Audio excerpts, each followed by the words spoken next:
Major funding for this program provided by the National Endowment for the Humanities, because democracy demands wisdom.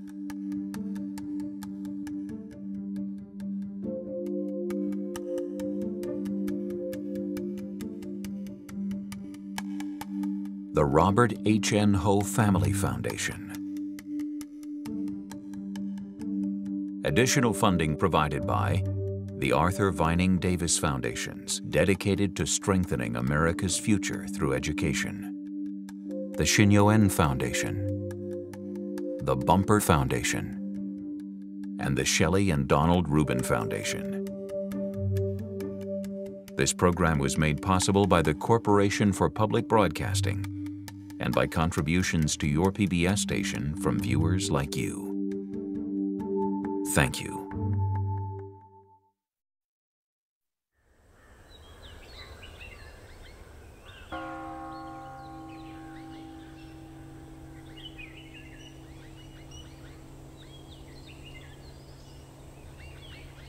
"2,500 years ago, nestled in a fertile valley along the border between India and Nepal, a child was born who was to become the Buddha.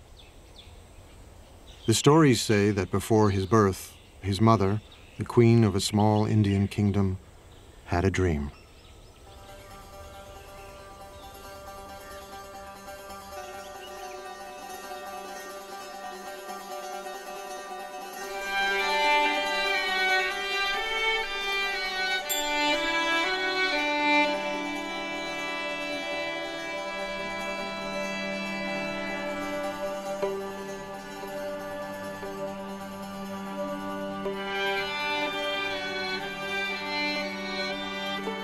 A beautiful white elephant offered the queen a lotus flower and then entered the side of her body.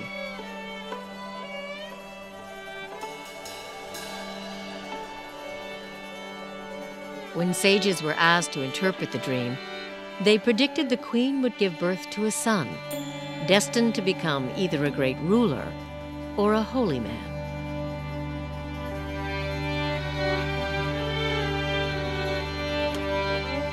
One day, they said, he would either conquer the world or become an enlightened being, the Buddha. People like stories. It is one of the ways we learn. The story of the Buddha's life is an archetypal journey, but it is a means to an end. It is not an end.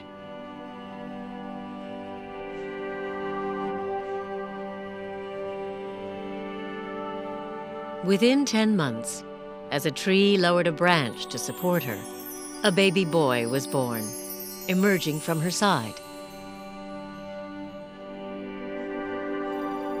7 days later, the queen died.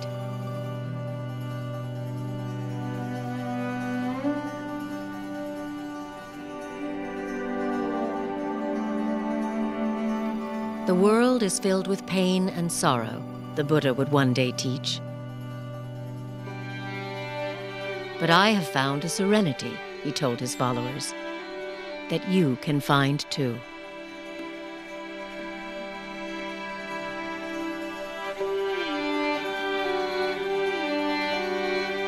Everybody understands suffering.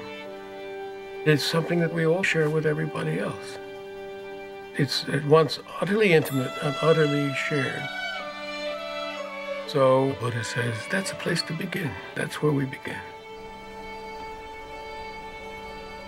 No matter what your circumstances, you will end up losing everything you love. You will end up aging. You will end up ill. And the problem is that we need to figure out how to make that all be all right. What he actually said was that life is blissful. There's joy everywhere, only we're closed off to it. His teachings were actually about opening up the joyful or blissful nature of reality. But the bliss and the joy is in the transitoriness. Do you see this glass? I love this glass. It holds the water admirably. When I tap it, it has a lovely ring. When the sun shines on it, it reflects the light beautifully. But when the wind blows and the glass falls off the shelf and breaks, or if my elbow hits it and it falls to the ground, I say, of course. But when I know that the glass is already broken, every minute with it is precious.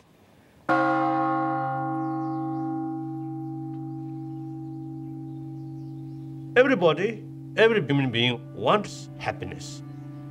And Buddha, he acts like a teacher. You are your own master. Future, everything depends on your own shoulder. Buddha's responsibility is just to show the path. That's all. The Buddha can shine out from the eyes of anybody. Inside the buffeting of an ordinary human life, at any moment what the Buddha found, we can find.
In southern Nepal, at the foot of the Himalayas, is one of the world's holiest places, Lumbini, where, according to the sacred tales, the Buddha was born.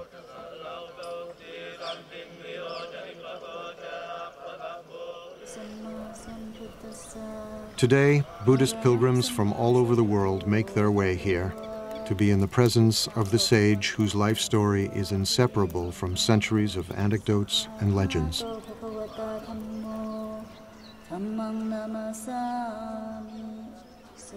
There are countless stories of the Buddha.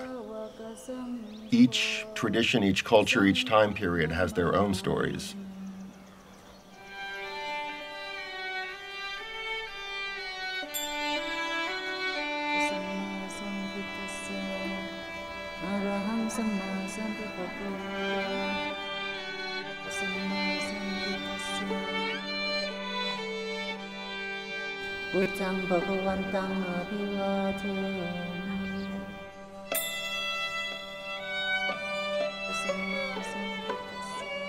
We have lots of visual narratives and artwork from all over Buddhist Asia. But the first written material, actually, the first biography, say, of the Buddha, really, we don't see that before about 500 years after his death. For the first few centuries, Buddhist narrative was oral.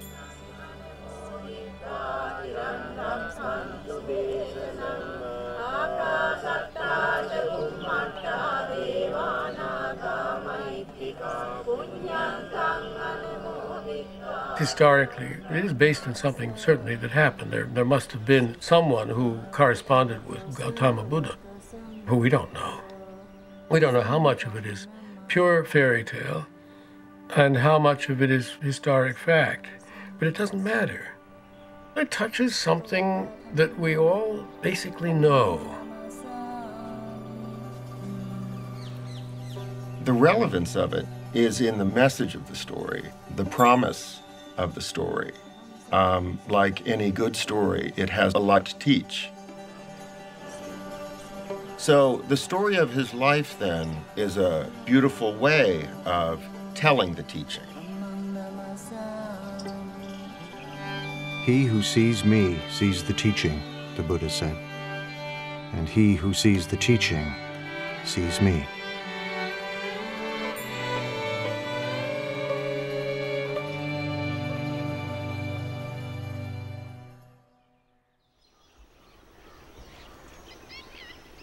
Born some 500 years before the birth of Jesus, the Buddha would grow to manhood in a town vanished long ago. For nearly 3 decades, he would see nothing of the world beyond.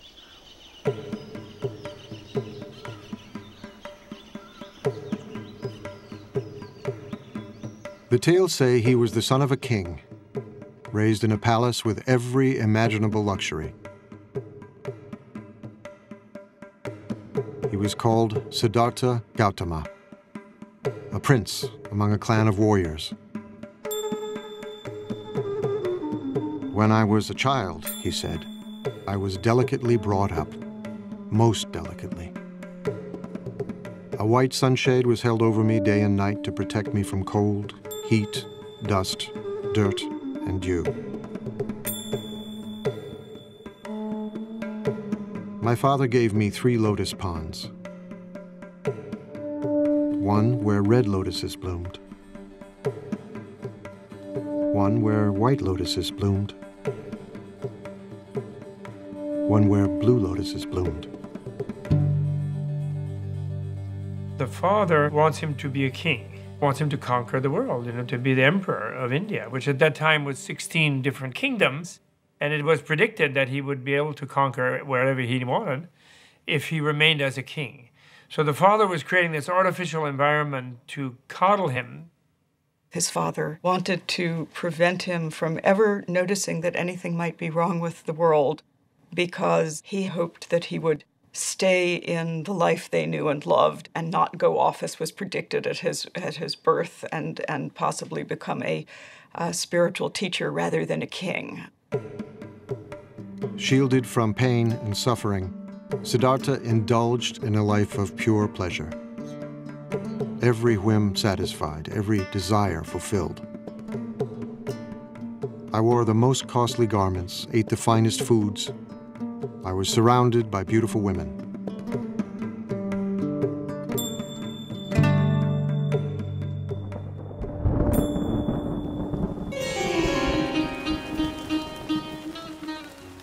During the rainy season, I stayed in my palace, where I was entertained by musicians and dancing girls. I never even thought of leaving.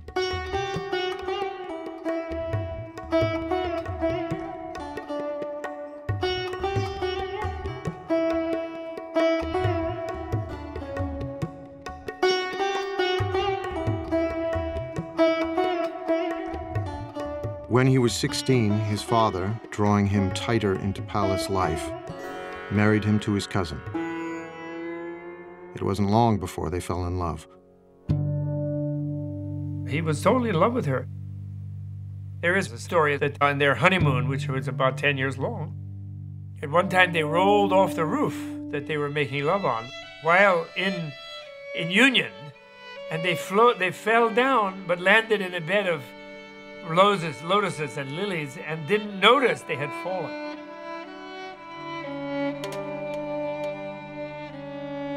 And so, the stories say, he indulged himself for 29 years, until the shimmering bubble of pleasure burst.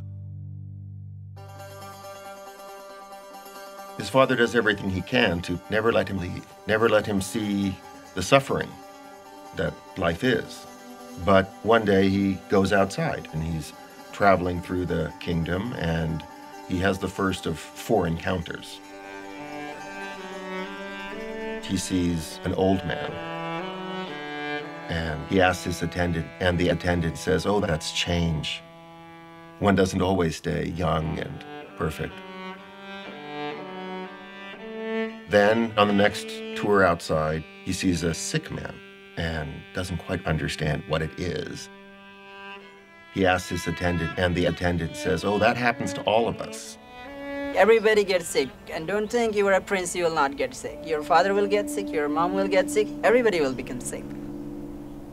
Then he sees that it isn't just the sick person, in fact it's universal, and something is stimulated inside of him, so he keeps getting the chariot driver to take him out, and he sees, horror after horror. And on his 3rd trip outside, he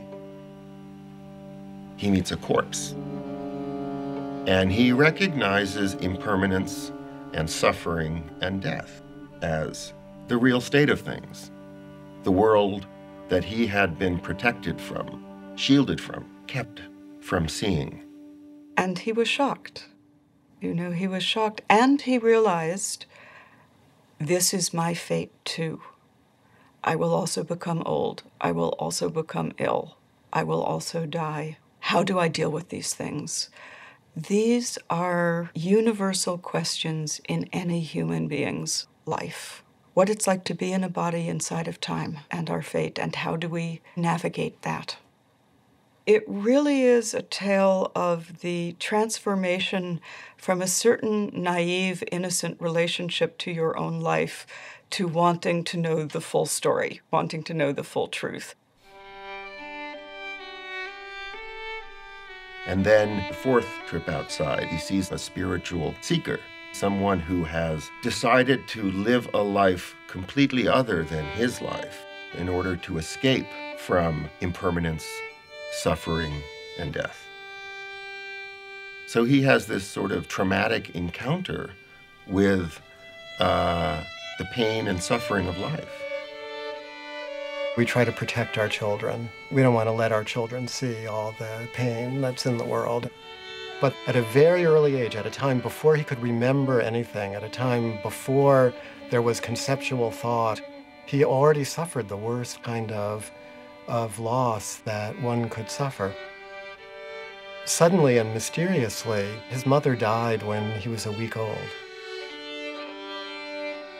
So something tragic happened, right at the beginning.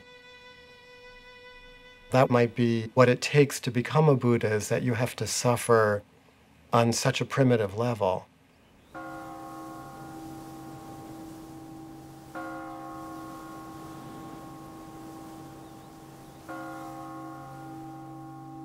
"29 years old, profoundly troubled, Siddhartha was determined to comprehend the nature of suffering.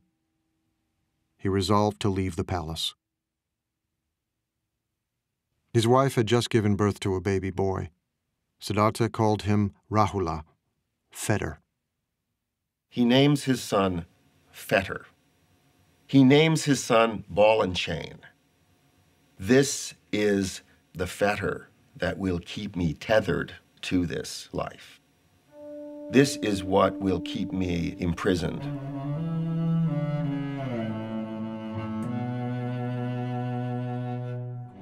Late one summer evening, Siddhartha went into his wife's room. A lamp of scented oil lit up. His wife lay sleeping on a bed strewn with flowers, cradling their newborn son in her arms. He gazed from the threshold, deep in thought. If I take my wife's hand from my son's head and pick him up and hold him in my arms, it will be painful for me to leave. He turned away and climbed down to the palace courtyard. His beloved horse, Kantaka, was waiting. As he rode toward the city's northern wall, he leapt high into the air. Mara, the tempter god of desire, was waiting. You are destined, Mara told him, to rule a great empire. Go back, and worldly power will be yours.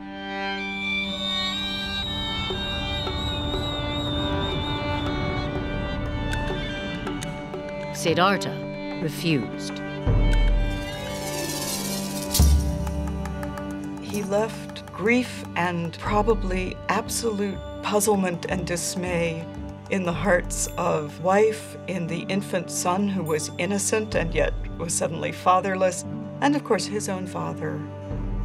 But there is no knowledge won without sacrifice.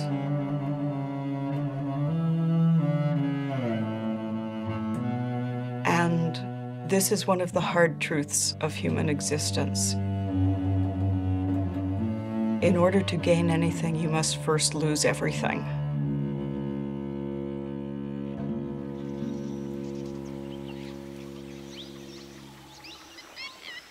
Siddhartha was alone in the world for the first time. On the bank of a nearby river, he drew his sword. Although my father and stepmother were grieving with tears on their faces, he said, I cut off my hair, I put on the yellow robes and went forth from home into homelessness. I had been wounded by the enjoyment of the world, and I had come out longing to obtain peace.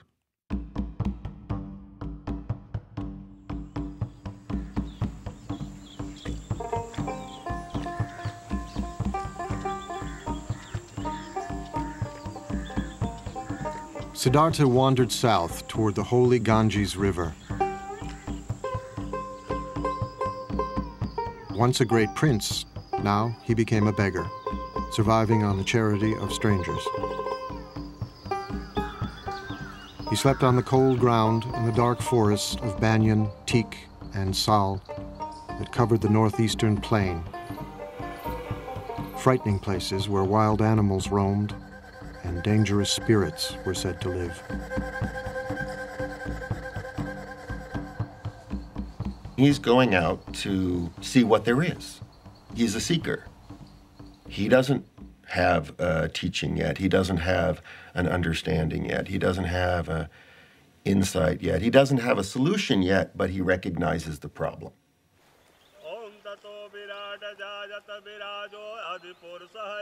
Siddhartha could not expect help from the religion of the time, the ancient Vedic religion, steeped in ceremony and ritual.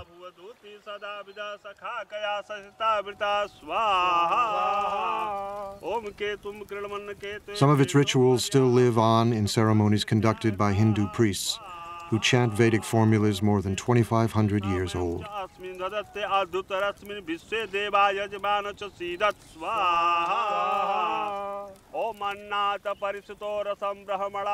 ये जब यहाँ पे सभ्यता का विकास हुआ, आज के करीब हजारों वर्ष पहले, ये जो हम पूजा करते हैं, अपने यज्ञ के विधान से हम अपने देवता और ग्रहों की जो उपासना करते हैं, उससे ये जो संसार में जितने भी प्राणी हैं, उनको सुख प्रदान करते हैं और आध्यात्मिक शांति प्रदान करते हैं।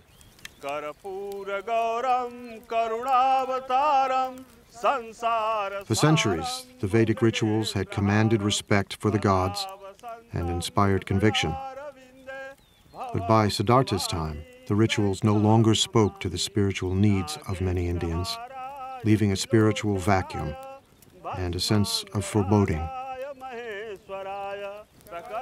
The gods become less important than the rituals themselves. It's a period of great unrest. It's a period of social upheaval, social change. Cities were growing, generating new wealth and spiritual hunger. As one ancient voice cried out in despair, "The oceans have dried up, mountains have crumbled, the pole star is shaken, the earth founders, the gods perish.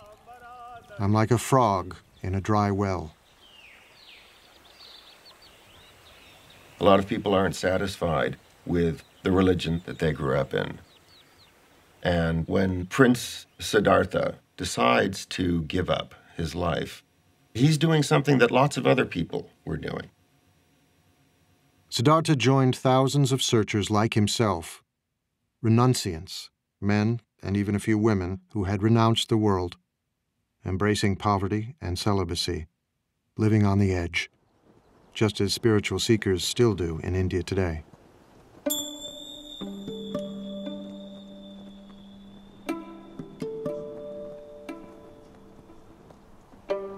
Now, at this time in India, there are lots of renunciants out there. It's a flourishing renunciant tradition. There are many different people who have given everything up and practice austerities and meditate in order to escape from the cycle of death and rebirth. The notion of reincarnation is something that's part of Indian culture, part of Indian civilization, part of Indian religion, that was there long before the Buddha. And it was the in a sense, the problem that the Buddha faced. Suffering didn't begin at birth and finish with death. Suffering was endless. Unless it was possible to find a way out, become enlightened, become a Buddha. In his time, there was a sense of death not being final, but of death leading inexorably to rebirth, and of suffering beings bound to the wheel of death and rebirth.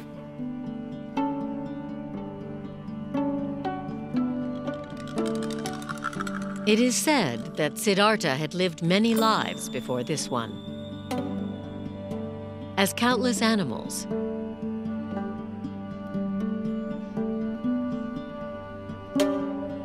innumerable human beings,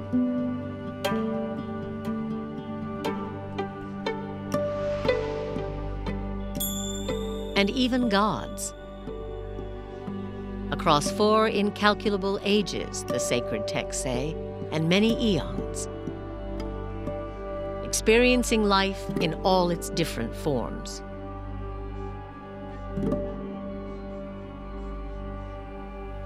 Siddhartha's previous lives, many eons, sometimes as a human being, sometimes as an animal, but then gradually, you see his practice becoming more higher and higher and deeper, deeper.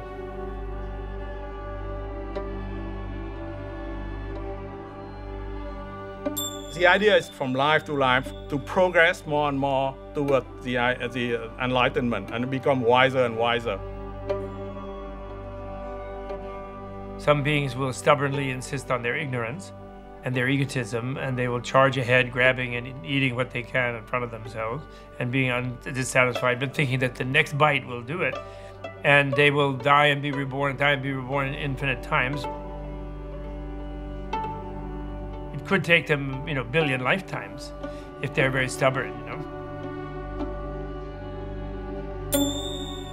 And becoming a Buddha, becoming enlightened, is the only way of getting out of the continual cycle of death and rebirth.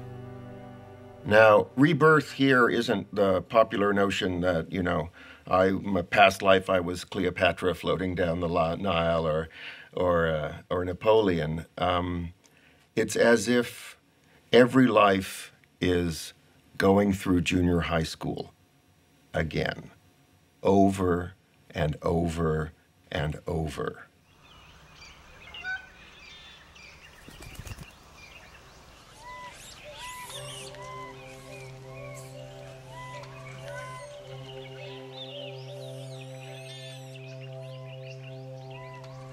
With the authority of the priests worn thin and wisdom seekers like Siddhartha roaming the countryside, holy men emerged, teaching their own spiritual disciplines.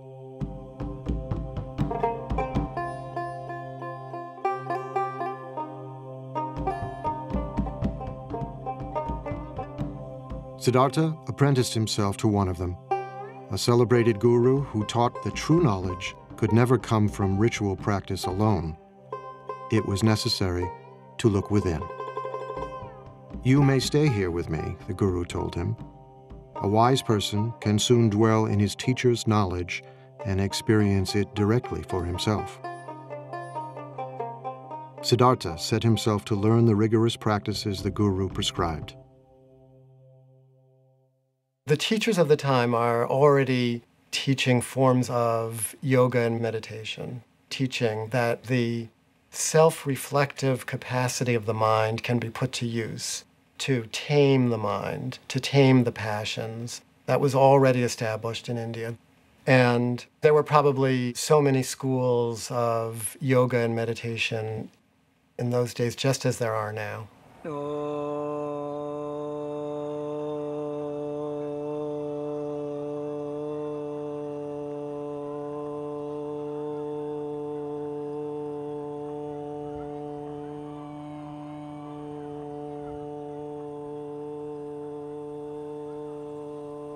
योग केवल शरीर के लिए नहीं है। शरीर के लिए तो अपने आप स्वाभाविक रूप से लाभ मिलता ही है। योग का जो मुख्य लक्ष्य है कि हम समाधि को प्राप्त कर जाएं।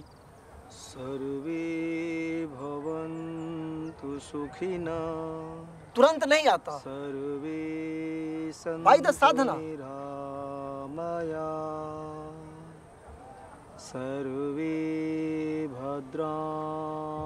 Although yoga appears to focus on controlling the body, it is in fact an ancient spiritual discipline, a form of meditation, harnessing the energies of the body to tame the mind.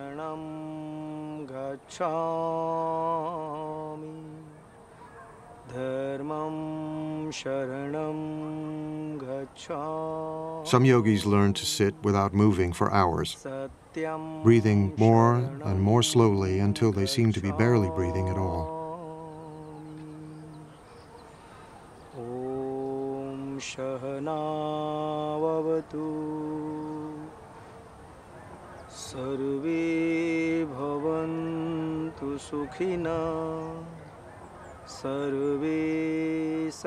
All kinds of trance states are possible through meditation. If you hold the mind, if you concentrate the mind on a single object, be it a word or a candle flame or a sound, it's possible to transport the mind into all kinds of interesting places.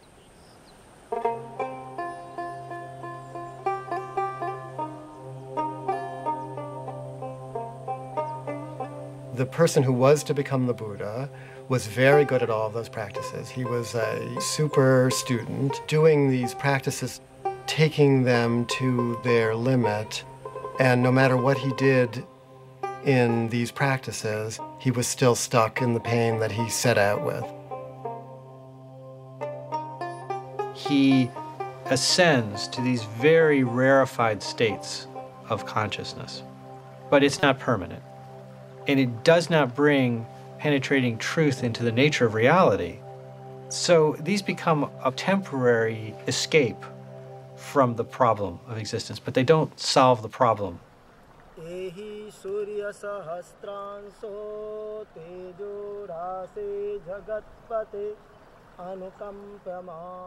Siddhartha apprenticed himself to another popular guru, but the results were the same. The thought occurred to me, he said later, this practice does not lead to direct knowledge, to deeper awareness.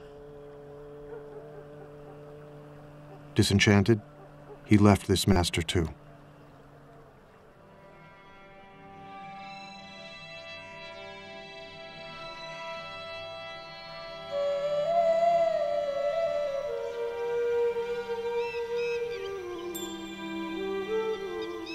Siddhartha continued to drift south, still searching for the answer to his questions. Why do human beings suffer? Is there any escape? He's trying and trying and searching, and he already experienced extreme luxury, so now he tries extreme deprivation.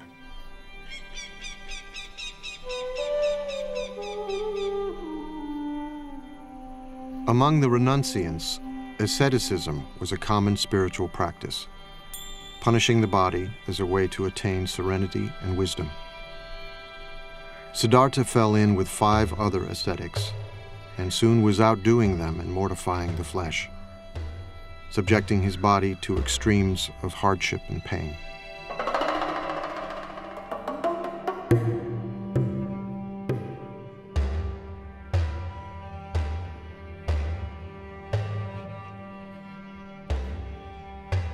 The body represents a fundamental problem.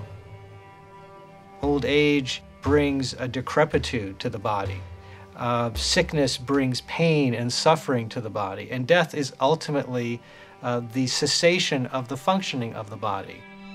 So there was a sense that if you could punish the body sufficiently, you could escape its influence. You could transcend some of the limitations that the body seemed to impose.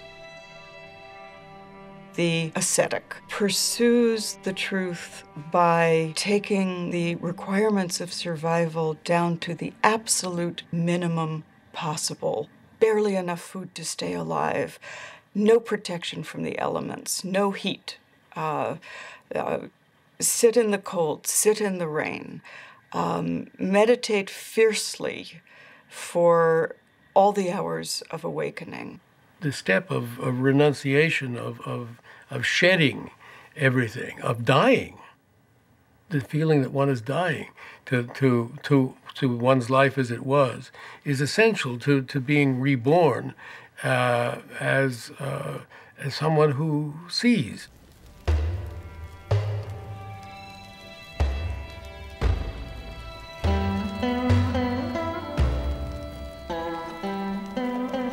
Ascetics can still be seen in India, firm in the belief that by subduing the flesh, they can gain spiritual power. सत्य क्या है? एक time बुझे लेने में 24 घंटे में एक सेकंड अपने को प्रत्यक्ष बता देता है कि सत्य क्या है. था छोड़ दिया सोलह बंद. इसलिए सोचता हूँ कि हर चीज मोह नहीं रखता. ये मार्ग जो आगे बढ़ने के लिए इसमें मैं मोह नहीं रखता. मोह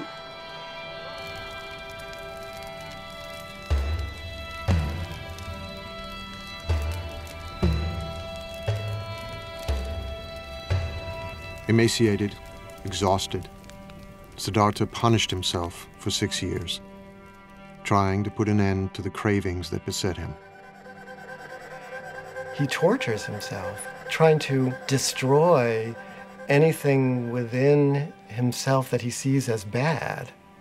The spiritual traditions of that time said you can be liberated if you eliminate everything that's human, everything that's coarse and vulgar, every bit of anger, every bit of desire. If you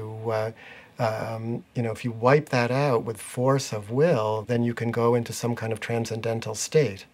And the Buddha tried all that, and he became, the most anorectic of the anorectic ascetics. He was eating 1 grain of rice per day. He was drinking his own urine. He was standing on 1 foot. He was sleeping on nails. He did it all to the utmost.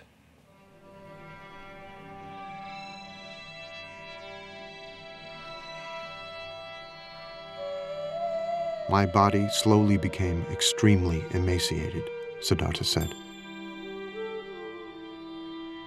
My limbs became like the jointed segments of vine or bamboo stems. My spine stood out like a string of beads. My ribs jutted out like the jutting rafters of an old abandoned building. The gleam of my eyes appeared to be sunk deep in my eye sockets, like the gleam of water deep in a well. My scalp shriveled and withered like a green bitter gourd, shriveled and withered in the heat and wind.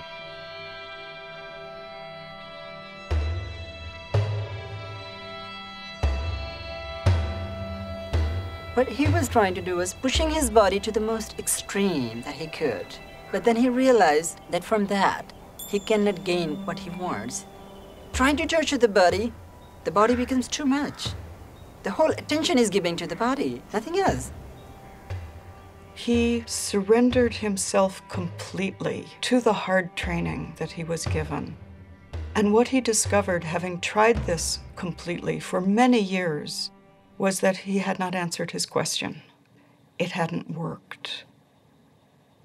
He was on the verge of death, dying, unawakened, when he remembered something.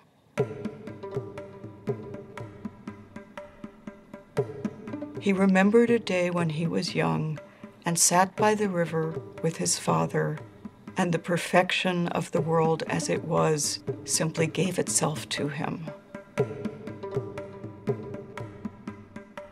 Years before, when Siddhartha was a small boy, his father, the king, had taken him to a spring planting festival.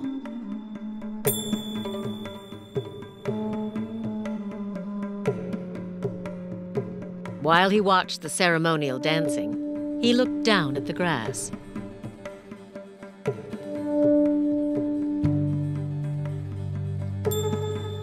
He thought about the insects and their eggs, destroyed as the field was planted. He was overwhelmed with sadness. One great taproot of Buddhism is compassion, which is the deep affection that we feel for everything because we're all in it together, be it other human beings, other animals, the planet as a whole, the creatures of this planet, the trees and rivers of this planet. Everything is connected.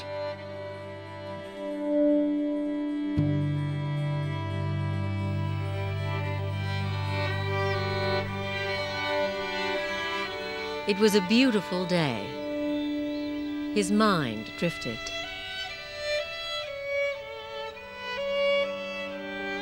As if by instinct, he crossed his legs in the yoga pose of meditation. And the natural world paid him homage. As the sun moved through the sky, the shadows shifted, but the shadow of the rose apple tree where he sat remained still. He felt a sense of pure joy. The joy that he found is in the world that is already broken. It's in this transitory world that we're all a part of. And the fabric of this world, despite the fact that it can seem so horrible, the underlying fabric of this world actually is that joy that he recovered. That was his great insight. But, he says, I can't sustain a feeling of joy like this if I don't take any food, so I'd better eat something. And then at that moment, a village maiden mysteriously appears carrying a bowl of rice porridge. And she said to him, "Here, eat." That moment of generosity and release, when he accepted the rice, was a decision towards life. It was what in the Christian tradition might be called grace, that you cannot do it completely on your own. And in Christianity, the grace comes from the divine. In the story of the Buddha, the grace comes from the ordinary kind heart of a girl who sees somebody starving and says, "Eat." And there's something beautiful. Whenever I remember that story, it makes me so happy because I see the heart of Buddha as the person he was, like the Siddhartha.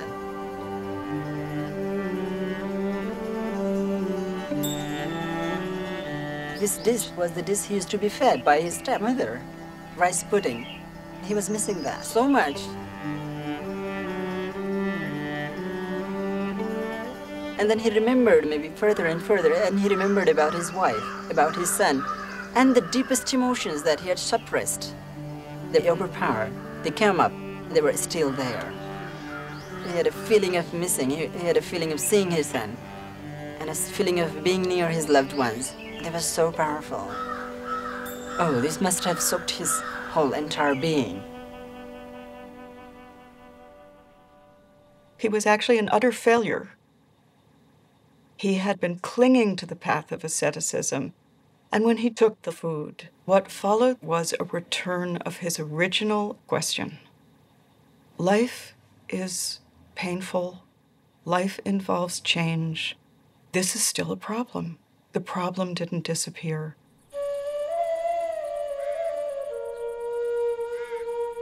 It wasn't long before the ascetics who had been Siddhartha's companions found him eating and turned away in disgust. Siddhartha loves luxury, they said. He has forsaken his spiritual practice. He has become extravagant. But the man who will become the Buddha realizes that extreme deprivation isn't the way to go. We can live as normal human beings. We can eat and drink. And in fact, we kind of need to eat and drink and be normal human beings in order to break through, in order to attain the kind of realization that he was looking for.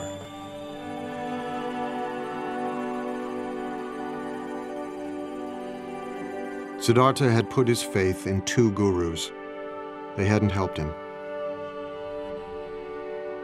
He'd punished his mind and body. That had almost killed him. Now, he knew what he must do. To find the answer to his questions, he would look within and trust himself.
Bodh Gaya is a small town in northeastern India.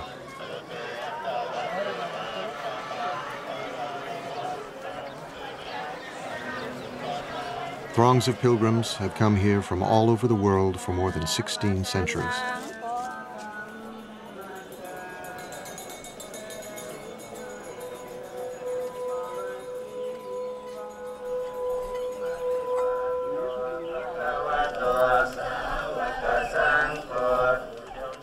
For Buddhists, there are hundreds of holy places, but none more sacred than this one.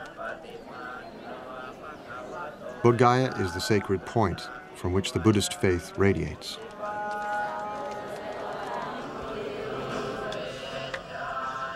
Some pilgrims travel great distances, reciting prayers and prostrating themselves every step of the way.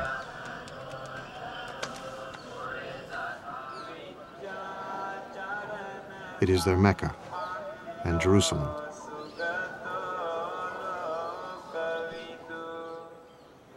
Their Holy of Holies is not the imposing temple beside them, but a simple fig tree, Ficus religiosa, the Bodhi tree. The tree, it is said, is descended from the Buddha's time.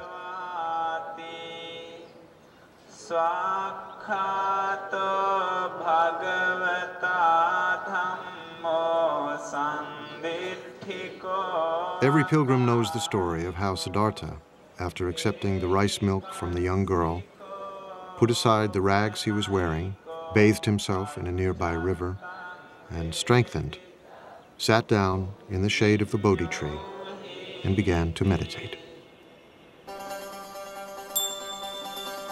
It was springtime. The moon was full. Before the sun would rise, Siddhartha's long search would be over.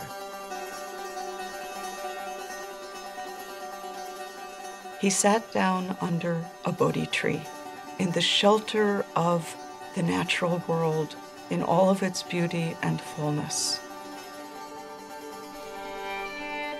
And he said, "I will not move from this place until I have solved my problem. Let my skin and sinews and bones dry up, together with all the flesh and blood of my body," he said. "I welcome it. But I will not move from this spot until I have attained the supreme and final wisdom." All at once, Mara, Lord of Desire, rose to challenge him.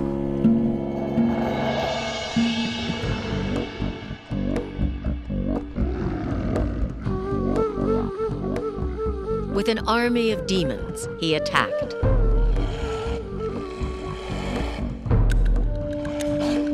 Siddhartha did not move, and their weapons turned into flowers.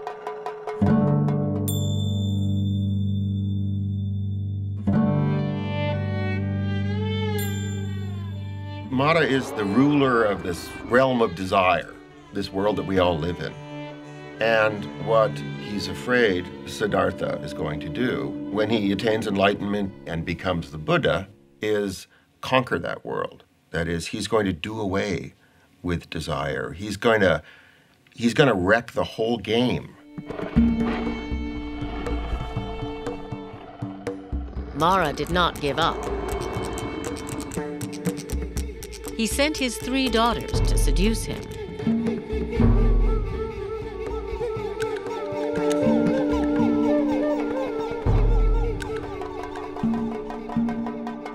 Siddhartha remained still.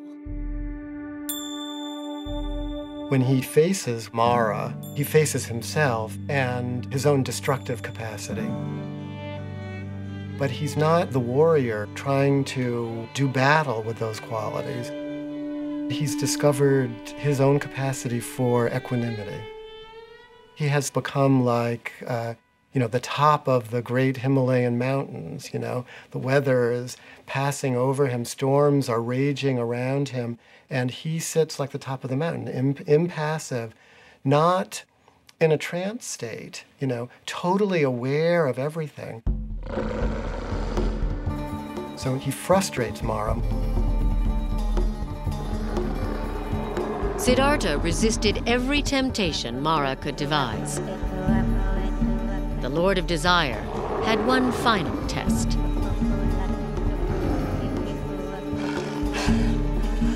He demanded to know who would testify that Siddhartha was worthy of attaining ultimate wisdom, and his demon army rose up to support him.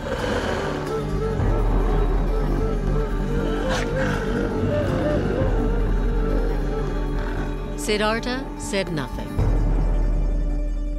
He reached down and touched the ground, and the earth shuddered.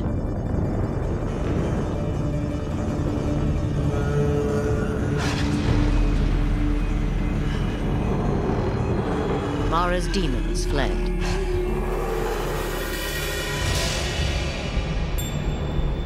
The Buddha reaches down and with his finger touches the earth. He says, "The earth is my witness." He said, "Mara, you are not the earth. The earth is right here beneath my finger." And the earth is what we're talking about. Accepting the earth, not owning the earth, not possessing the earth, but the earth just as it is, abused and exploited and despised and rejected and plowed and mined and shat on and everything else, it's still the earth, and we owe everything to it.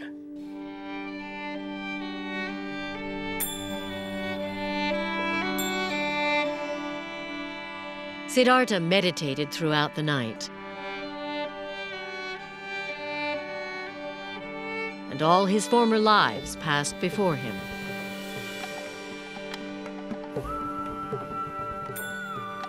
He remembers all his previous lives, infinite numbers of previous lives. Female and male and every other race and every other being in the vast ocean of life forms.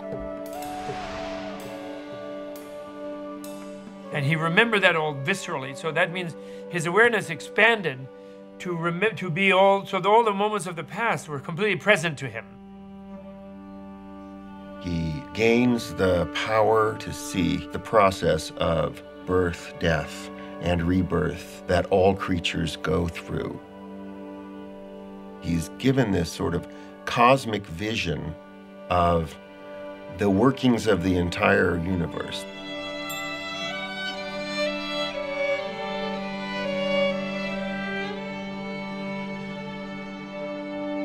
As the morning star appeared, he roared like a lion. "My mind," he said, "is at peace." The heavens shook, and the Bodhi tree rained down flowers. He had become the awakened one, the Buddha.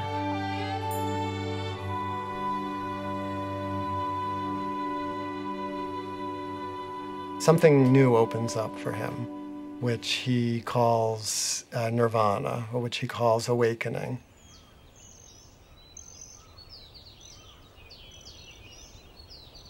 He said, "At this moment, all beings and I awaken together."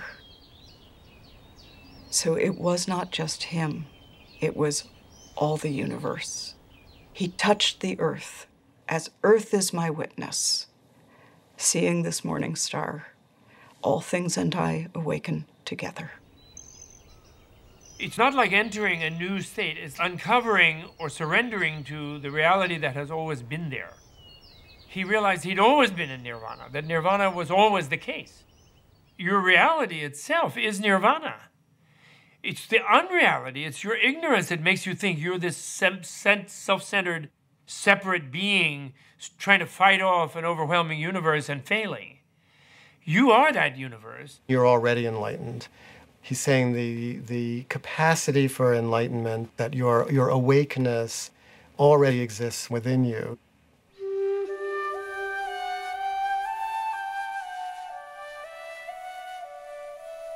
Nirvana is this moment seen directly. There is nowhere else than here. The only gate is now. The only doorway is your own body and mind. There's nowhere to go. There's nothing else to be. There's no destination. It's not something to aim for in the afterlife. It's simply the quality of this moment. Just this room where we are. Pay attention to that. Pay attention to who's there. Pay attention to what isn't known there. Pay attention to what is known there. Pay attention to what everyone is thinking and feeling, what you're doing there, and pay attention. Pay attention.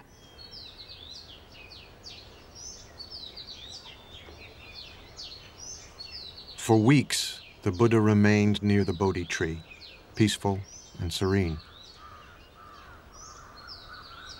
He was tempted to retire into a profound solitude, instead of trying to teach others what it had taken him 6 long years to discover for himself. He wants to stay there. He's very happy. He doesn't want to go out. He says to himself, no one is going to understand this. You know, people are going to think I'm crazy. They're going to think I'm nuts. Buddha saw the nature of the people. Envy and jealousy and strong negative mental states. All the people in the world, they are like the fishes wriggling in the very shallow water. So Buddha, he himself, afraid to teach the people.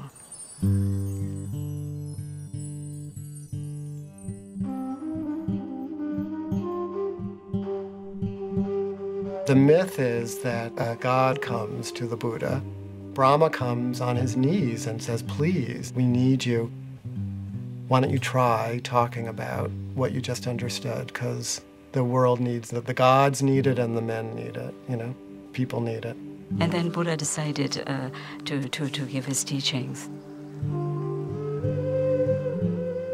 Because of the great compassion, it's not an ordinary compassion.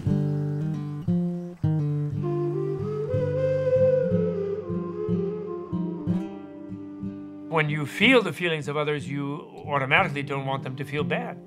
You feel the feeling of your hand, you don't put it in the oven. I mean, you're not being compassionate to your hand, you just feel the pain, so you're not going to put it there. So you feel others' pain, you're going to do your best to help them alleviate it. When somebody becomes enlightened, something blooms in his heart. It's like a flower blooms and it cannot hold the fragrance. It has to naturally release. So it's like he naturally had to release his radiance. He has to share this joy that was in his heart. 35 years old, the Buddha would devote the rest of his life to bringing his teachings, the Dharma, the fundamental laws of all things, into the world. But as he had feared, it would not be easy. As he set off to share what he had learned, he met a wandering ascetic. "Who is your guru?" the ascetic asked him. The Buddha said he had no guru, that he had attained enlightenment on his own.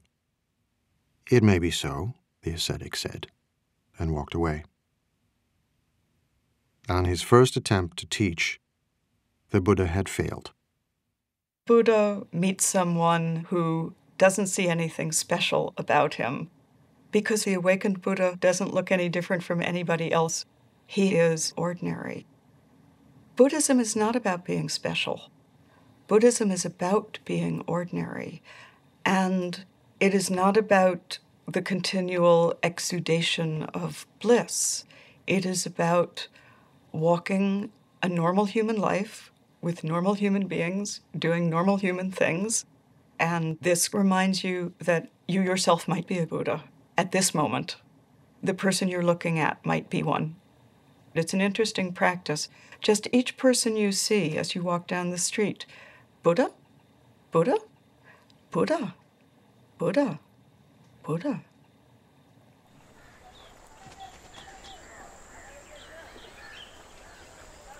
From Bodh Gaya, the Buddha walked west nearly 200 miles and crossed the Ganges River. He was still searching for a way to explain to others what he feared was unexplainable, the path to the enlightenment he himself had experienced.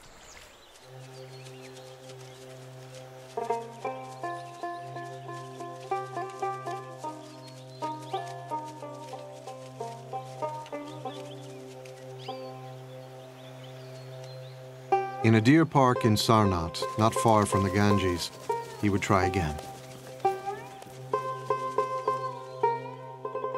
His 5 former companions were still practicing the austerities he himself had abandoned.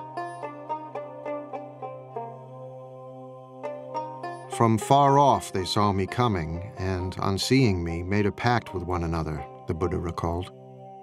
"Friends, here comes Siddhartha, living luxuriously, straying from his ascetic practice. He doesn't deserve to be bowed down to." These are his buddies who were just disappointed and disgusted with him for giving in after they'd all been trying to starve themselves into enlightenment. So they're a little distrustful at the beginning. They refer to him as an equal, and he then tells them, no, that's not the term you should use when you refer to a Tathagata, to a being who's gone beyond. And so he sets them straight. And they then become the first people to hear the content of what he realized under the Bodhi tree.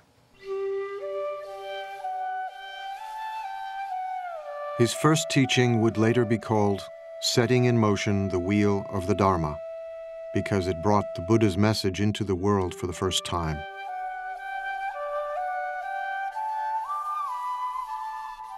He did not propound a dogma. Instead, he spoke from his own experience, out of his own heart. He had known the abandon of the sensualist and the rigors of the ascetic. Now, he would disavow both of them. The Buddha said, I've discovered a new way, and it's not the path of asceticism, and it's not the path of sensory indulgence. It's the middle way. What the Buddha was always doing was saying everything needs to be balanced. So, the middle way was always balancing between, excesses on this side, excesses on the other side.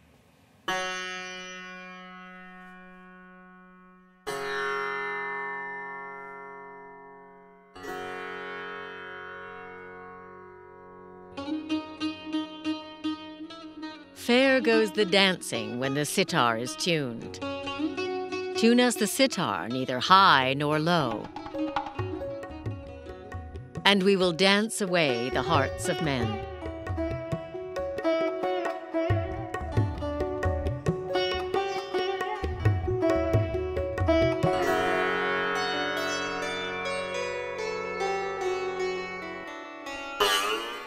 But the string too tight breaks, and the music dies. The string too slack has no sound, and the music dies. There is a middle way. Tune us the sitar neither low nor high, and we will dance away the hearts of men.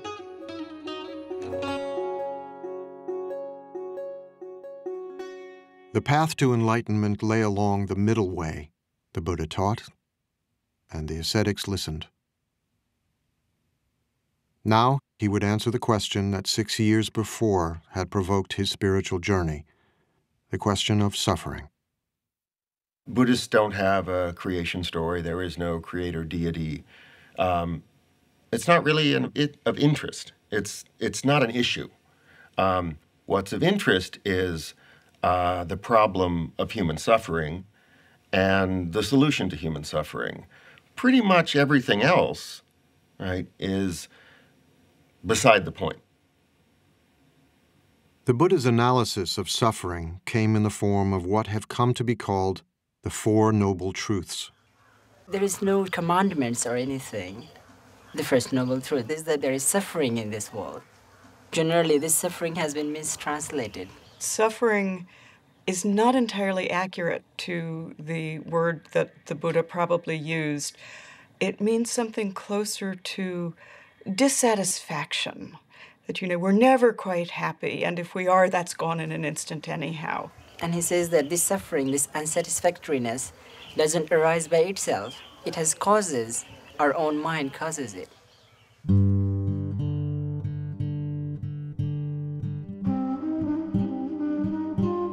While the second noble truth asserts that suffering has a cause, the third noble truth makes an astonishing claim.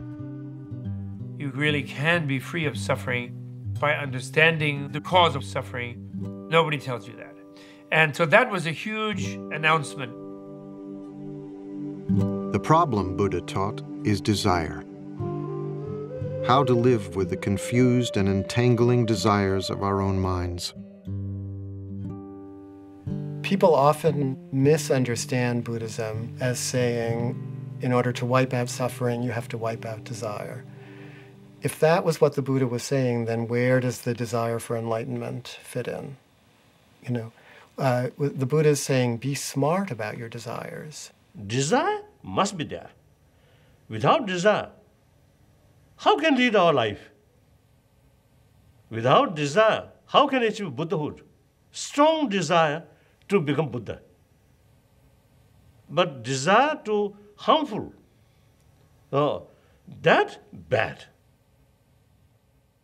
With the fourth and final noble truth, the Buddha laid out a series of instructions for his disciples to follow, a way of leading the mind to enlightenment called the Noble Eightfold Path, the cultivation of moral discipline, mindfulness, and wisdom.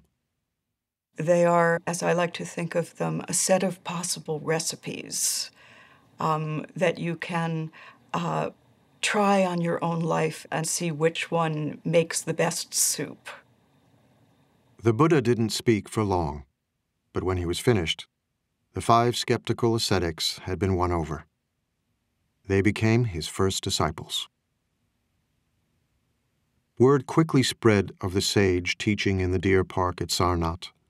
Hundreds came to hear him and became disciples too. Many were wealthy merchants or their sons, living just 5 miles away in a thriving trading center on the Ganges, the holy city of Benares.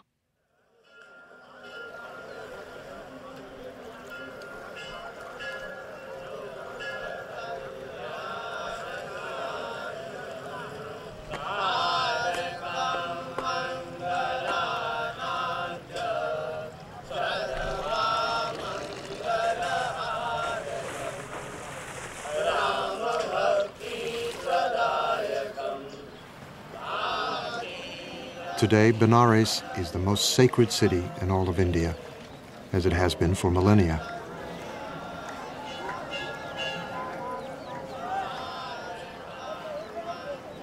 Even before the time of the Buddha, pilgrims came here to worship their gods and bathe in the holy river of heaven.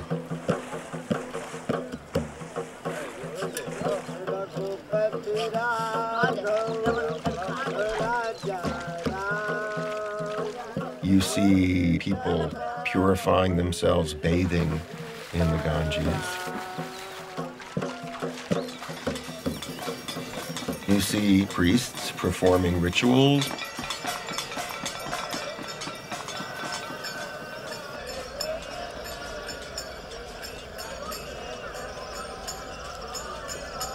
You see corpses, because that's the best place to end one's life.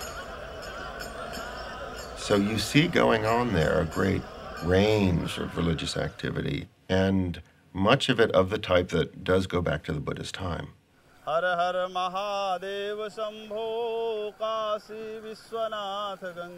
Many of today's sacred ceremonies on the Ganges echo the ancient practices of the Vedic priests, the Brahmins. In the Buddha's day, only the Brahmins could mediate between the gods and men. Only they could conduct the holy rituals that were said to preserve the universe itself.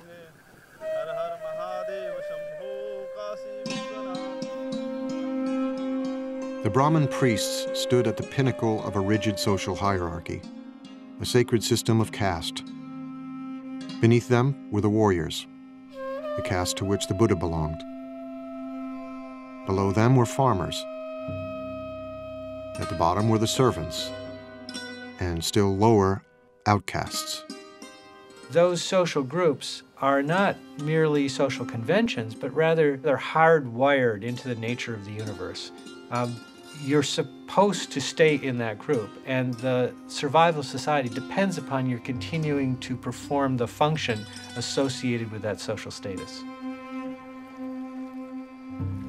Caste was irrelevant to the Buddha. So were priestly rituals to preserve the universe. His teachings focused on the universe within.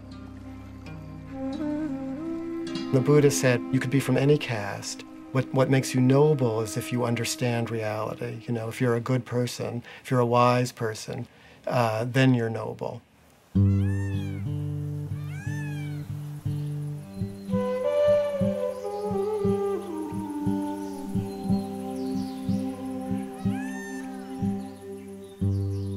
In time, a devoted gathering of monks formed around the Buddha at Sarnath, near the Ganges. Broken stones and fallen pillars mark what remains of what grew to be a vibrant monastic community, the Sangha.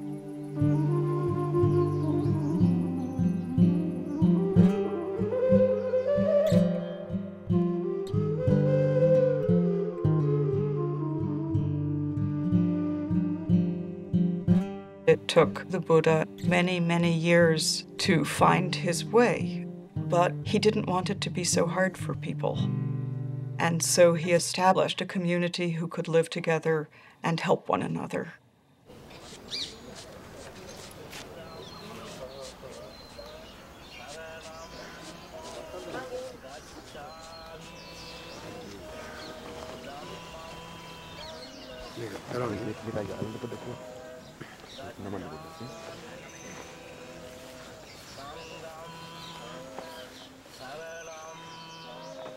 In a ceremony evoking the beginning of the Buddha's own spiritual journey, fledgling monks of all ages say goodbye to their families and homes and join the Sangha. Gacchami dutiyampi dhammam saranam gacchami. I go to the refuge of the Buddha, I go to the refuge of the Dhamma, and I go to the refuge of the Sangha. Sanghang saranang gacchami. The Sangha is an embodiment of Buddha's experiential wisdom. What happens if people practice this thing? Are they truly happy or not? Are they joyful or not?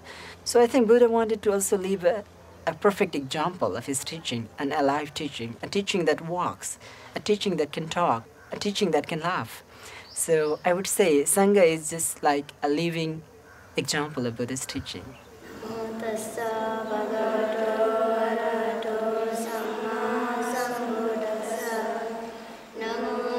The first Sangha was a radical institution, open to people of every caste and remarkable for the times in which the Buddha lived, to both men and women.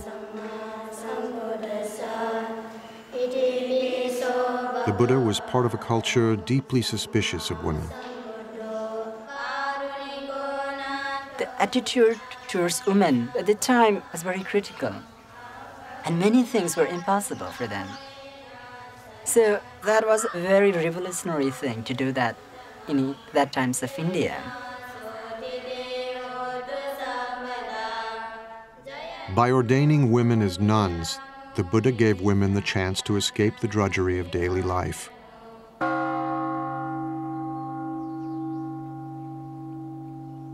Life was so hard for most women that entering the Sangha was a liberation, as we know from their ecstatic, heart-rending poems. So freed, so thoroughly freed am I from my pestle, my shameless husband and his sunshade making, my moldy old pot with its water snake smell. Aversion and passion I cut with a chop. Having come to the foot of a tree, I meditate, absorbed in the bliss. What bliss?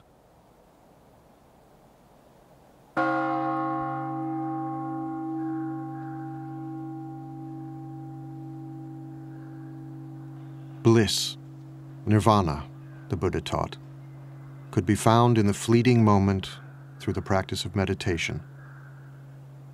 The Buddha showed his followers how to come to terms with their own roiling thoughts and desires by paying attention to them, by becoming aware, becoming mindful. As an ancient poem counsels, like an archer, an arrow, the wise man steadies his trembling mind, a fickle and restless weapon.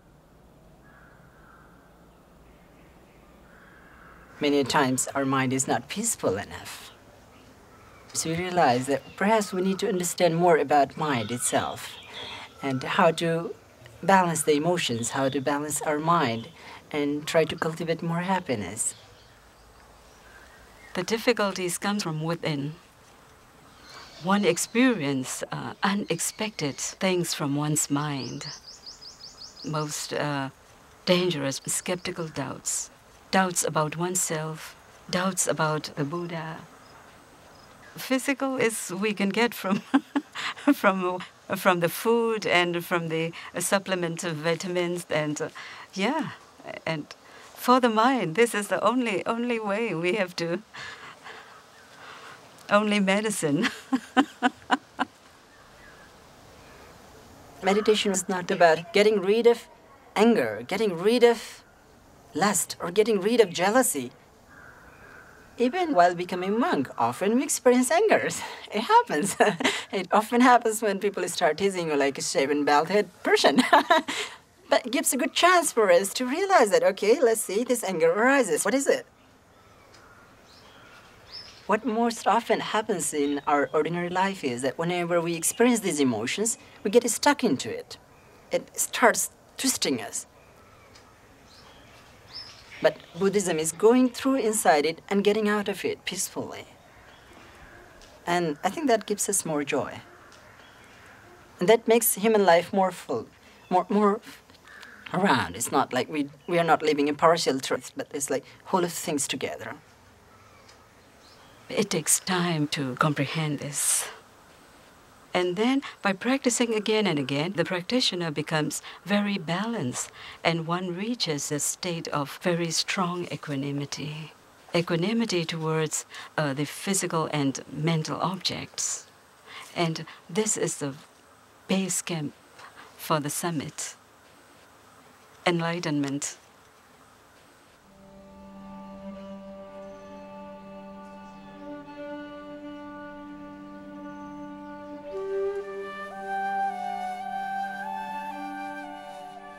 After washing my feet, a disciple said, I watched the water going down the drain.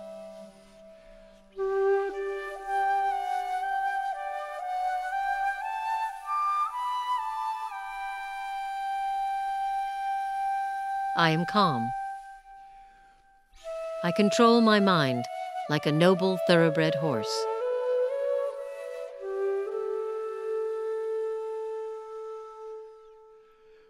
Taking a lamp, I enter my cell. Thinking of sleep, I sit on my bed. I touch the wick, the lamp goes out. Nirvana. My mind is freed.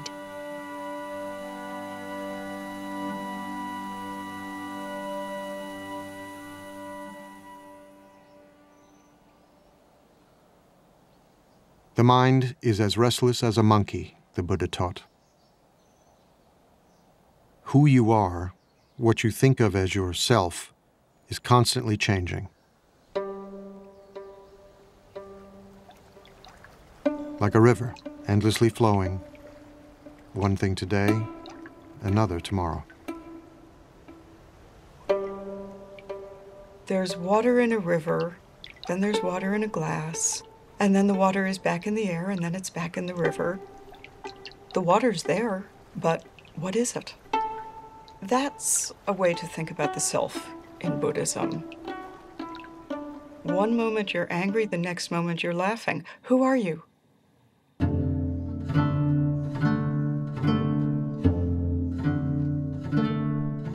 A seed becomes a plant.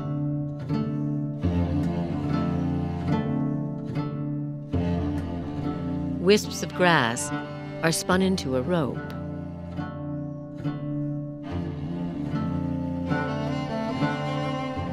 A trickling stream turns into a river.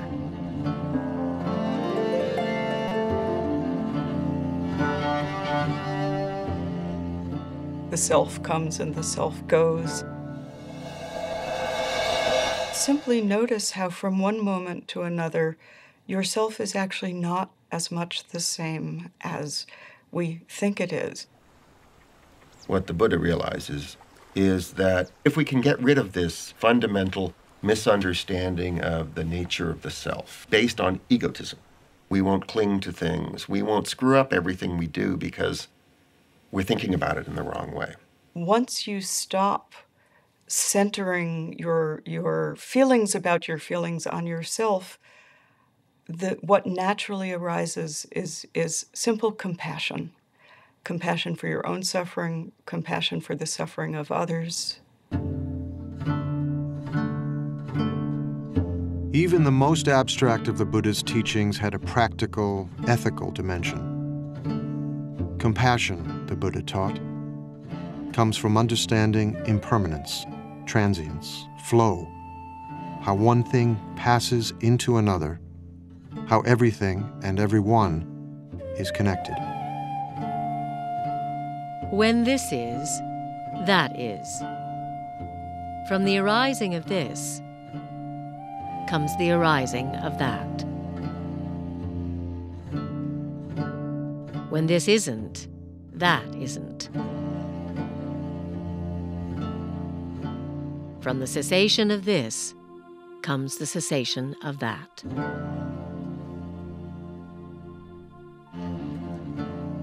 This is always connected to that. Everything is connected to everything else. You never live by yourself. You live always within a family, a society, a culture. You constantly interact with other people all the time. So our happiness depends on their happiness as well. How can we be happy if we are the only one happy in just an island of happiness within an ocean of misery? Of course, that's not possible. Compassion stirred the Buddha to send his monks out into the community. Sworn to chastity and poverty, they wandered the roads, bringing the Buddha's teachings into the world.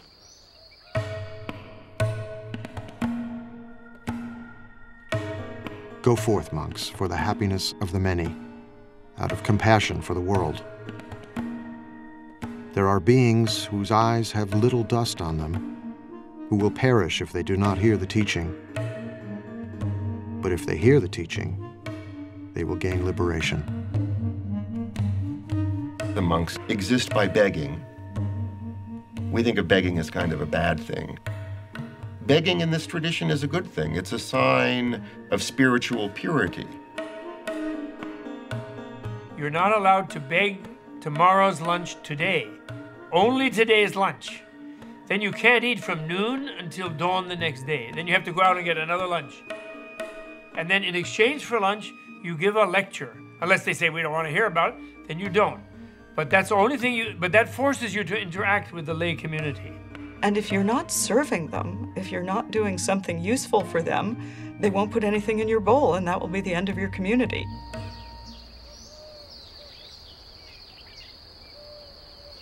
The Buddha himself wandered across northeast India, teaching and gathering new disciples everywhere he went. You didn't have to become a monk or a nun to become a Buddhist. The Buddha's teachings were for everyone.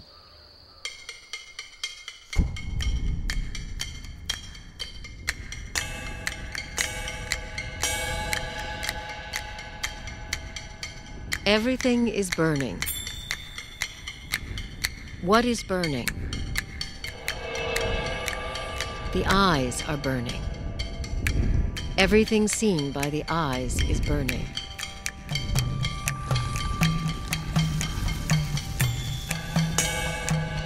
The ears are burning. What is burning? Everything heard by the ears is burning.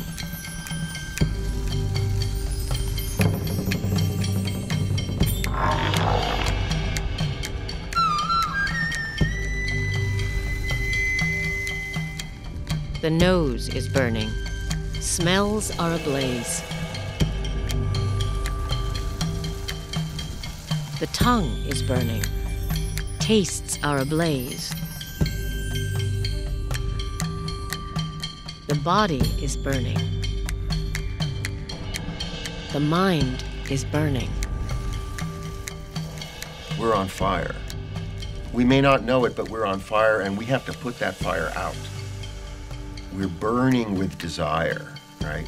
We're burning with craving. Everything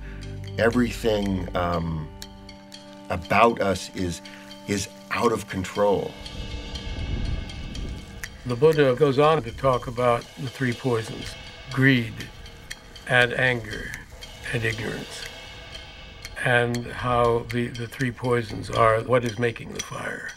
And the way out of doing this is not to deny the three poisons, but to recognize that if you turn them round, you come to their opposites. Instead of greed, you have generosity. Instead of anger, you have compassion. And instead of ignorance, you have wisdom.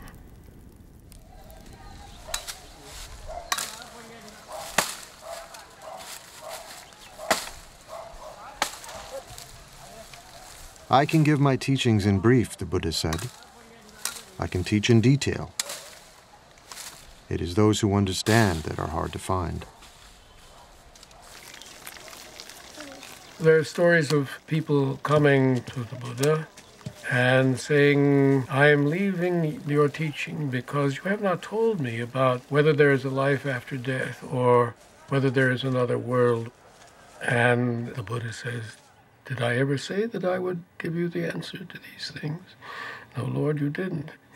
Why do you think that I never said that I would give you the answer to these things?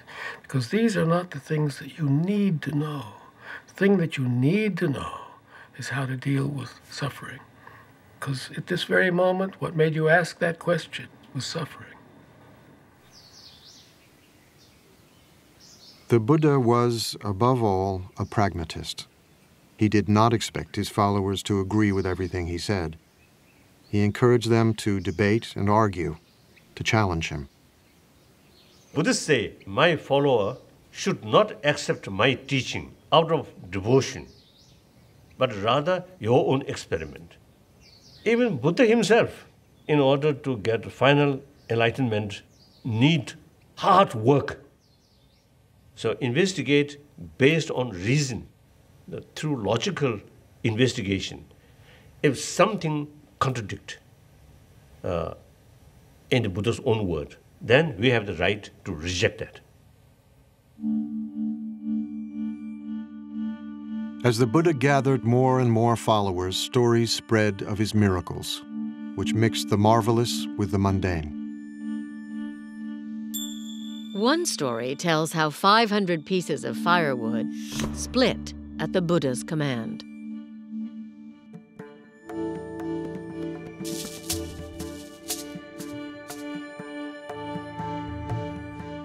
In another, a mad elephant charged wildly down a street, forcing everyone to flee.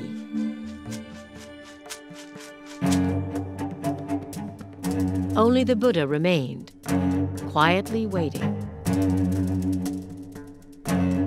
The elephant, overcome by the Buddha's radiant kindness, knelt before him, and the Buddha patted his leathery trunk. What is the meaning of miracle? Miracle is something unexpected. I think 100 years ago, jumbo jets or some of these really computers or these, I think in their eye, this is something miracle. Because miracle is something cannot understand. So now, I think within this century, we may find some new ideas or new facts. So far, we spend all our energy and time for research on matter, not internal world. This skull, small space, but a lot of mysterious things still there. The great field of knowledge is as tiny as the Earth is in the universe. I mean, it's a speck. And the universe is what we don't know, and it will always be that way. However much we find out, it will still be that way, because the unknown is vastly, it's unspeakably greater than anything we will ever know.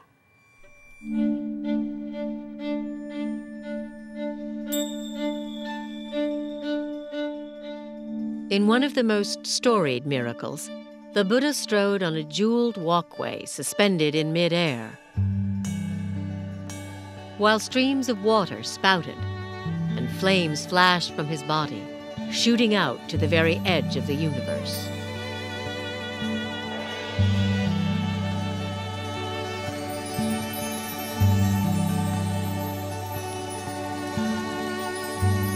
And as the Buddha sat on a lotus flower giving his teachings, he replicated himself, filling the sky with multitudes of Buddhas for all to see and wonder.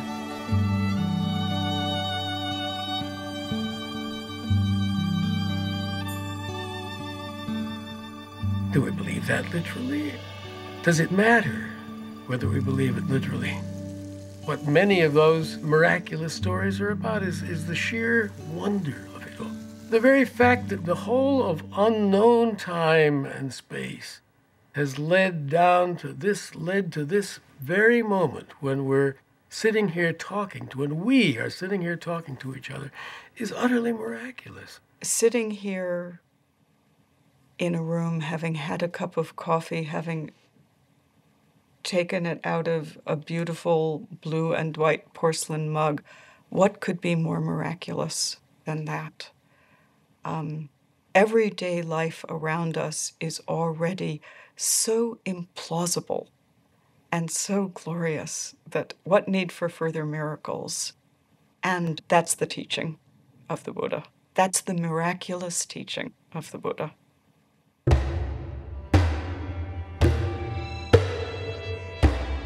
Violence, the Buddha taught, always leads to more violence.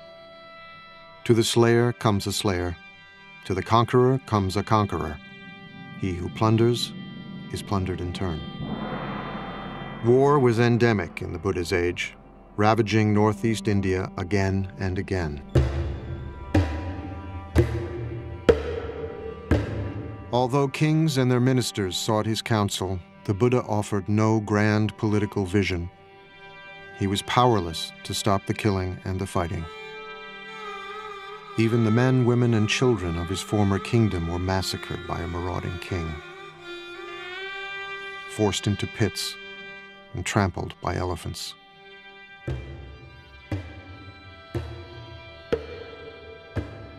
It was said that the Buddha received the news in silence. Hundreds of them killed. So that day, Buddha was sad.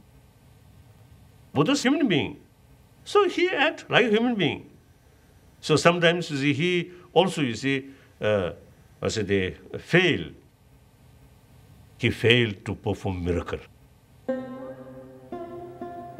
The Buddha failed, but we as the Buddha fail constantly. And part of our suffering is our failure, our recognition of our failure. Buddhism doesn't argue with reality. There will always be both the potential for awakening in any moment and the potential for incredible damage at any moment. And if we fool ourselves into thinking we're past that, we will do incredible damage. Change, the Buddha said, must come from within. The Buddha starts always with the mind and talks about the violence in the mind and says that violence in the world is a result of violence in the mind. A tree lives on its roots. If you change the root, you change the tree. Culture lives in human beings. If you change the human heart, the culture will follow.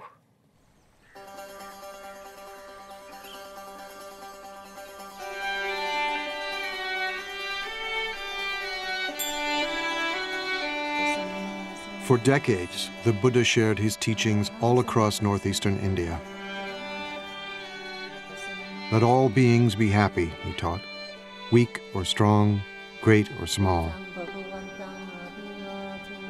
Let us cherish all creatures as a mother her only child.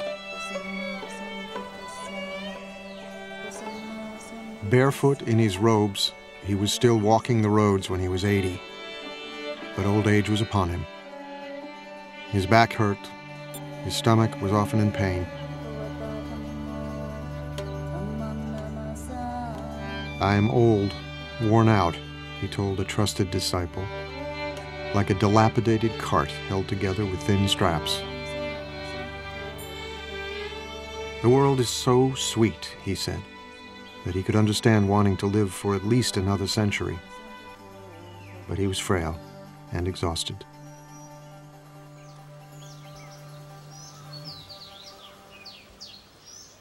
He became ill near Kushinagara, a remote village near the border of Nepal, when he was offered a meal which would prove deadly.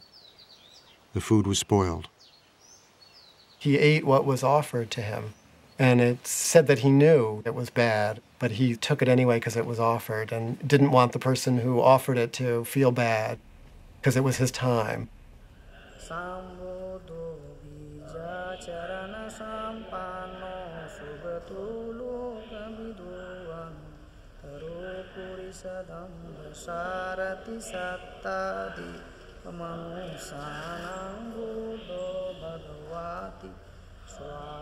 Today, Kushinagara is revered by pilgrims as the place where the Buddha finally left the world.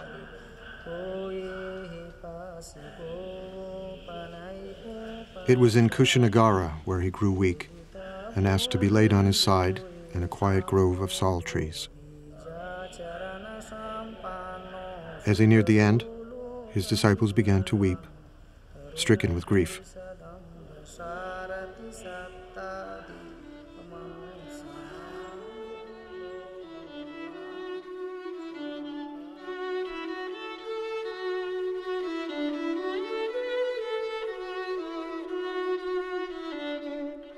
But the Buddha reassured them. All things change, he said. Whatever is born is subject to decay. He's saying this is a natural process. He tells his disciples, use this time, use the energy here, even this, for your own awakening. So he used even his own death and their sadness as a time to remind them of what their real task was.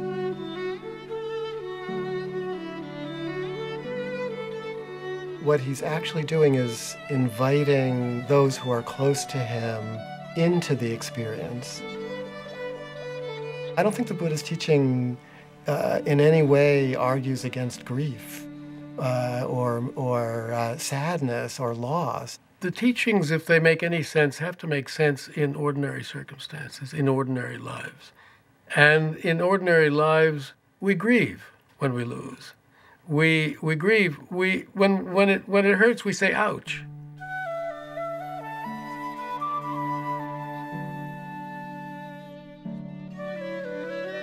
Buddhism is trying to look at things the way they are, the way it is, just as it is. It hurts. This is life. This is our life.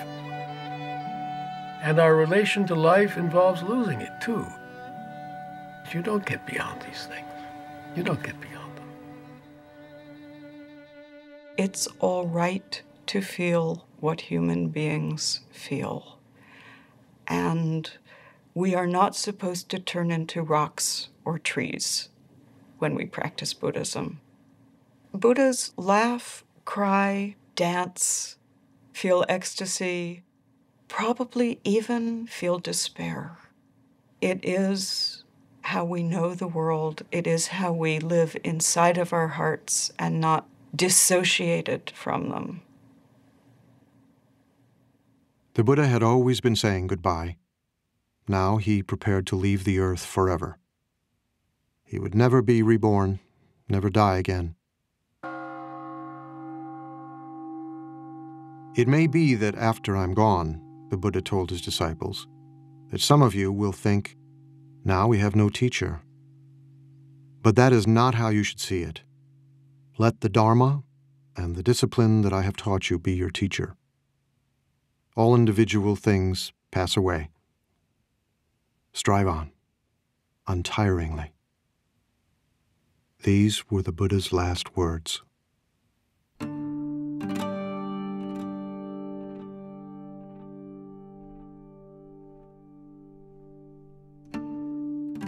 The Buddha died peacefully.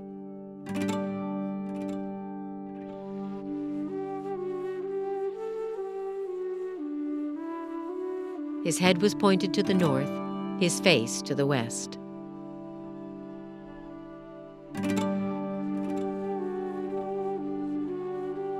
The stories tell how the earth shook, and the trees suddenly burst into bloom.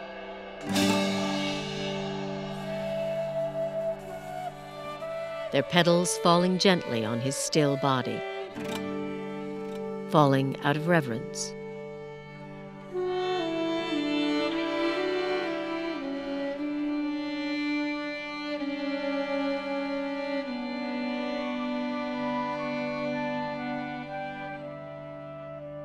Divine coral flowers and divine sandalwood powders fell from above on the Buddha's body, out of reverence.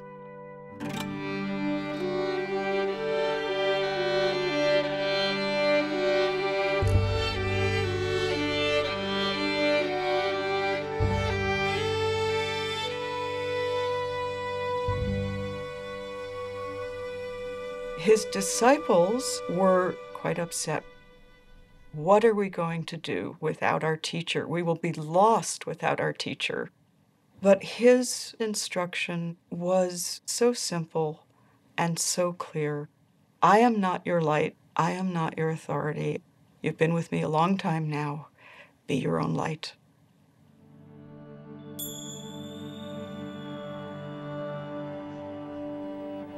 The Buddha saw death and life as inseparable. These are two sides of the same thing.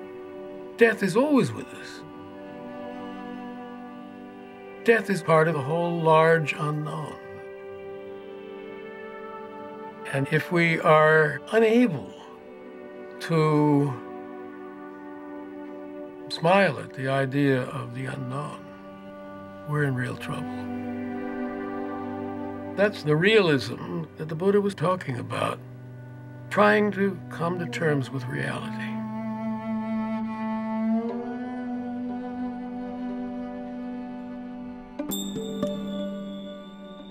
When he was 29 and still Prince Siddhartha, the Buddha had left his wife, child, and family to try and understand the nature of suffering.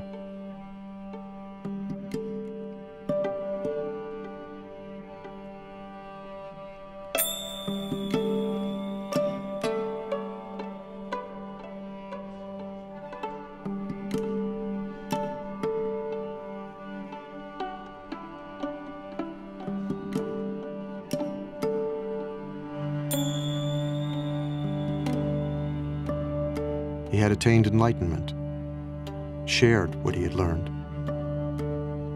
and left a path for others to follow.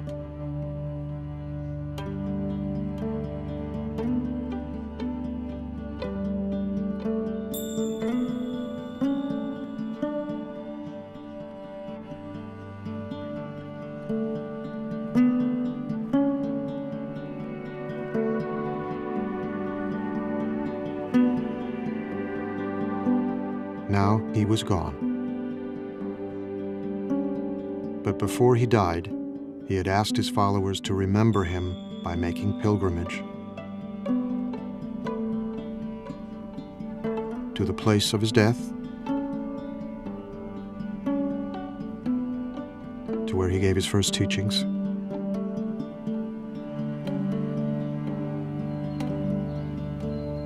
where he achieved enlightenment,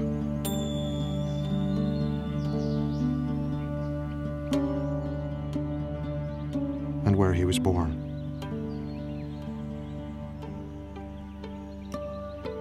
Those four places mark out a sacred biography.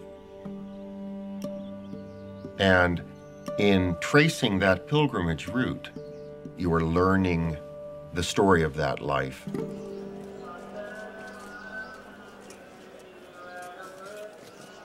At places of pilgrimage, temples were built, images were installed, and relics were enshrined.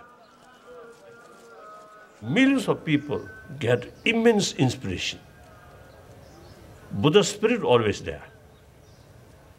But real Buddha's holy places is within oneself. That's important. So real Buddhist sacred place we must build within ourselves. We must build within our heart.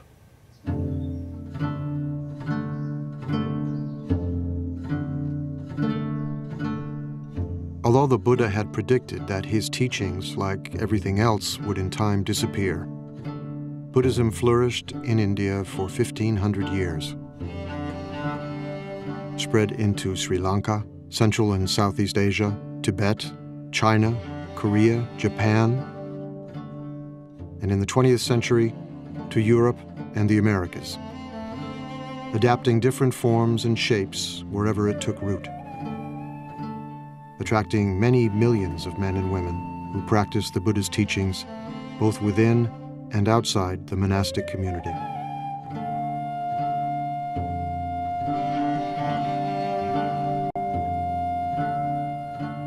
But everywhere and in every age, the essence of the story remains the same. The Buddha said that we've turned this world into a painful place. And this world does not have to be a painful place. This world can be a world inhabited by Buddhas. But it's up to each one of us to turn ourselves into a Buddha. That's the work. If the Buddha is not you, finally the Buddha is of no interest to you. The Buddha is of such interest to you because you are the Buddha. Every sentient being, even insect, have Buddha nature, the seed of Buddha. That's the seed of enlightenment. So therefore, there is no reason to believe some sentient being cannot become Buddha. So like that. I know that there are supposed to be preserved footprints of the Buddha, which are kept in one of the sacred places in India or Nepal. And you know, you can stand in them. And if you stand in them, maybe you realize, 10 toes, me too.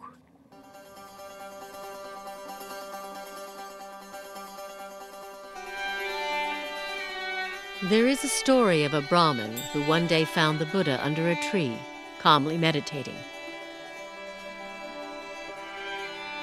The Buddha's mind was still.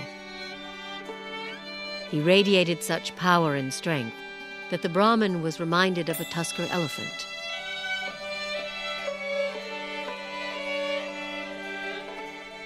The Brahmin asked him who he was. Imagine a lotus that had begun life underwater, the Buddha replied.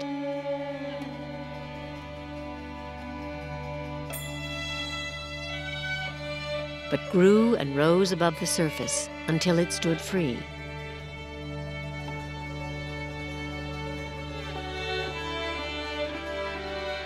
So I too have transcended the world and attained the supreme enlightenment. Who are you then? The Brahmin wondered. Remember me, the Buddha said, as the one who woke up.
Major funding for this program provided by the National Endowment for the Humanities, because democracy demands wisdom.